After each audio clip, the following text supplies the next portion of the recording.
Assalamualaikum warahmatullahi wabarakatuh. Selamat bertemu lagi pada perkuliahan jaringan komputer.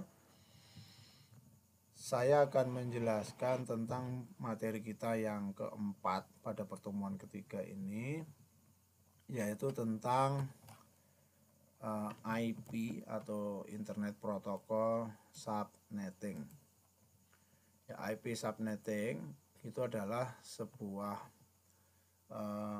metode di mana bahwa dunia internet itu sebenarnya mengalami perkembangan yang tidak seperti yang diharapkan atau direncanakan pada awalnya. Apanya yang tidak direncanakan, yaitu bertambahnya pengguna internet di dunia ini yang pada awalnya sangat kecil. Jadi pada awalnya pengguna internet di dunia ini jumlahnya kecil, bertambahnya setiap tahun itu sedikit. Tetapi sejalan dengan berkembangnya teknologi baik hardware maupun software, ternyata setelah beberapa tahun kemudian jumlahnya jadi berkembang atau bertambah dalam setiap tahunnya itu sangat pesat, sehingga pada akhirnya menjadi masalah di mana pengalamatan IP yang kita kenal dengan IP versi 4 saat ini, yang dulunya itu sudah dirancang oleh para ahli jaringan komputer sedunia, itu dianggap kapasitasnya itu cukup besar, artinya bisa menampung sambungan-sambungan alat atau komputer yang jumlahnya sudah besar dan diperkirakan itu tidak akan kehabisan atau tidak habis. Ternyata tiba-tiba menjadi habis dan kurang.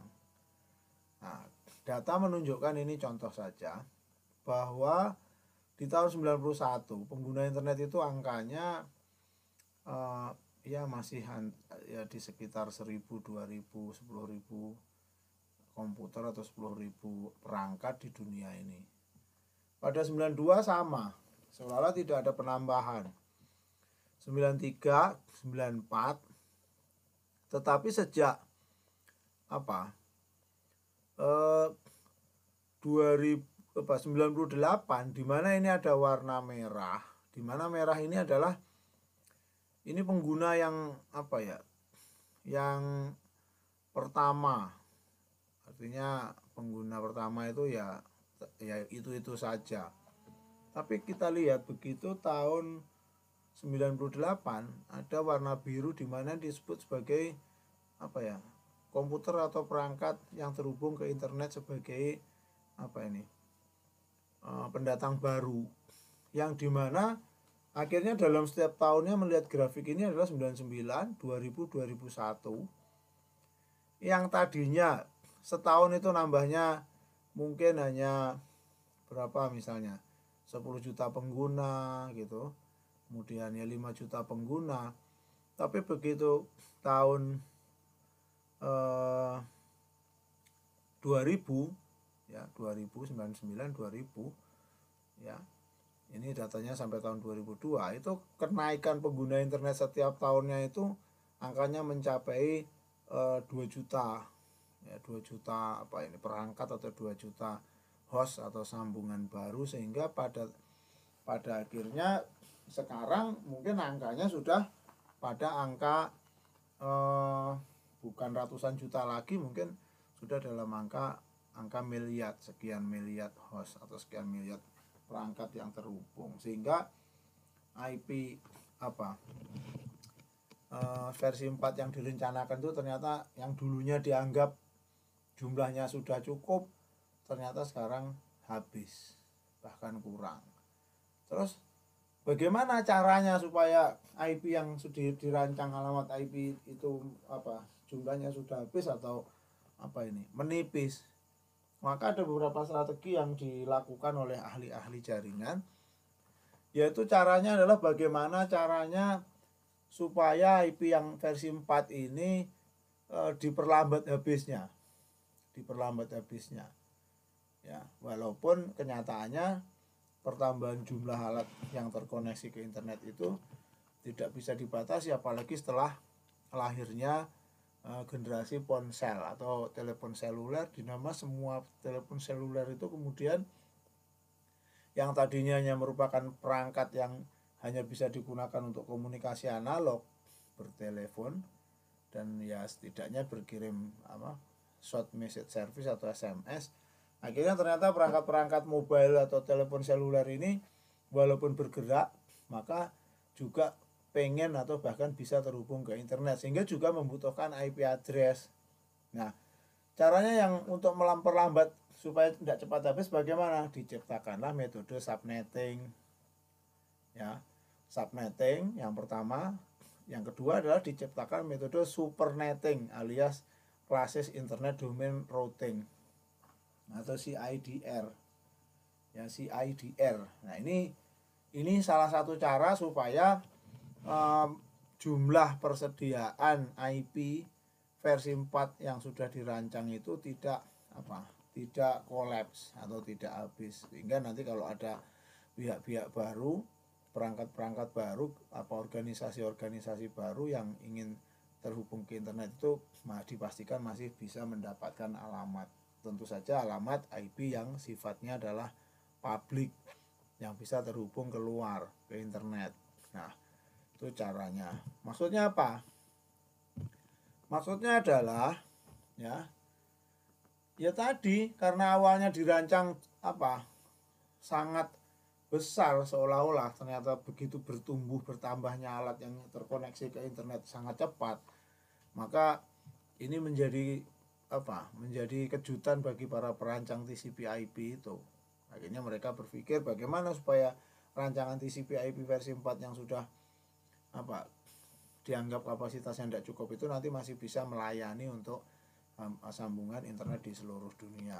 Oleh karena itu, yang berikutnya adalah jumlah jaringan yang sangat banyak akan membebani. Nah, selain alamatnya habis, ternyata ya kalau terlalu banyak yang connect, berarti dibutuhkan juga kemampuan, kecepatan, kapasitas jalur data atau jalur transmisi data yang besar. Jadi ibaratnya kalau di kota Jakarta itu misalnya, kalau idealnya misalnya hanya boleh dihuni atau dilewati motor dan mobil jumlahnya misalnya 1 juta gitu. Ya. Dan sudah 10 tahun jangan-jangan di Jakarta tidak nambah jalannya, jalannya itu saja, sementara mobil dan sepeda motornya itu setiap tahun nambah 1 juta, setelah 10 tahun jadi 11 juta. Nah, bagaimana caranya untuk menghilangi kemacetan tadi, mengurangi kemacetan atau overhead ini? Ya. Kemudian ya karena jumlahnya jadi banyak, maka yang terjadi tadi susah, macet, ruwet. Bagaimana mengurainya? Nah, yang kedua adalah akhirnya dalam kondisi seperti itu harus diciptakan metode-metode yang memungkinkan, kalau misalnya di Jakarta itu kota besar misalnya, maka disediakan adanya misalnya jalur sepeda motor, jalur mobil pribadi, jalur busway, dimungkinkan ada jalur kereta listrik KRL, dan ditambah lagi baru-baru misalnya ada LRT, dan terakhir juga ada MRT. Nah, itu menggambarkan bahwa ada kendaraan yang bisa digunakan hanya untuk berdua sepeda motor, bisa 5 orang berarti mobil pribadi, bisa bis yang bisa menampung 50 orang, oh bisa kereta listrik yang sekali satu rangkaian bisa membawa katakanlah 1.000 atau 2.000 orang. Nah ini menggambarkan bahwa pembuatan tabel routing di dalam router itu akan sangat akan sangat membantu menghemat atau mengurangi jumlah pemakaian IP yang tingkat publik. Nah, sehingga nanti karena itu kalau tidak dikendalikan tadi Jakarta tadi tidak ada jalannya sama saja, tidak nambah-nambah, mobilnya nambah terus, supaya tidak macet bagaimana? Diciptakan transportasi yang lain tadi, misalnya LRT, MRT, KRL atau kereta rel atau kereta listrik dan seterusnya, supaya alokasi alamatnya tidak habis IP-nya itu. Berikutnya ada beberapa alasan kenapa membentuk model-model subnetting. Ya, pertama adalah untuk mengurangi traffic antar jaringan. Ya, mengurangi traffic jaringan. Maksudnya apa? Ya, maksudnya kalau ada orang Jakarta mau ke Bogor 100 orang, sebaiknya tidak perlu naik motor sendiri-sendiri. Jadi akan ada 100 sepeda motor. Maka akibatnya ya menambah kemacetan. Kalau Jakarta dari Bogor ada 100 orang, ada 1.000 orang, 100 orang pakai bis saja 2. Kalau 1.000 orang pakai KRL. Nah, kira-kira seperti itu maksudnya. Kenapa mengurangi traffic jaringan? Yang kedua, supaya meningkatkan optimasi atau performance suatu jaringan dengan cara mengatur subnetting seperti tadi. Orang yang bepergian bisa naik motor, kalau sendirian bisa naik mobil pribadi, kalau berlima bisa naik bis, kalau ada 50 orang bisa naik KRL, kalau 1.000 orang.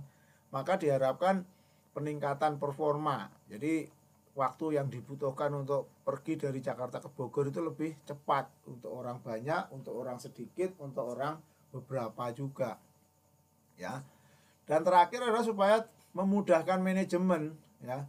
Bayangkan kalau ada motor 50 orang naik motor sendiri-sendiri, jalannya macet, resiko kecelakaannya tinggi.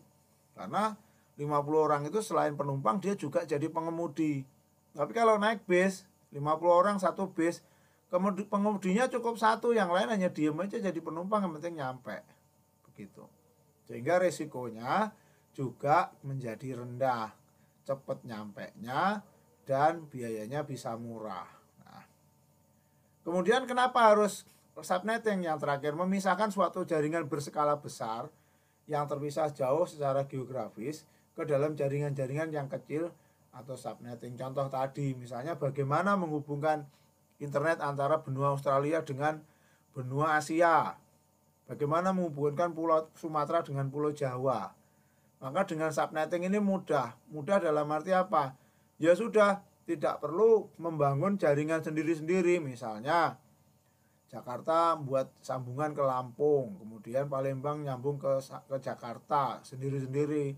Maka cukup dengan satu kabel sambungan besar yang hanya menghubungkan Pulau Jawa dan Pulau Sumatera.